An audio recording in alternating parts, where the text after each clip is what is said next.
যাদের যাদের টাইগার মুরগির বীজ ডিম বা টাইগার মুরগির 0 থেকে 1 মাস বয়স পর্যন্ত বাচ্চা লাগবে, তারা আমারে মেসেজ করবেন। আমি প্রতিনিয়ত বাচ্চা ডেলিভারি করে থাকি।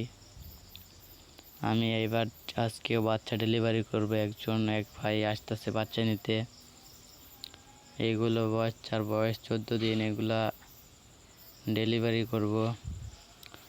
যারা যারা আমার কাছ থেকে টাইগার মুরগির বীজ ডিম বা টাইগার মুরগির বাচ্চা 0 থেকে 1 মাস বয়স পর্যন্ত নিতে ইচ্ছুক, তারা আমারে ইনবক্স করেন বা কমেন্টে মেসেজ দেন। আমি আপনারে নাম্বার দিবনি না। আপনারা যারা যারা নেবেন তারা আমার সাথে কন্ট্যাক্ট করেন। তাদেরকে আমি বীজ ডিম ও 0 থেকে 1 মাস বয়স পর্যন্ত বাচ্চা যেভাবে নিতে চাই সেভাবে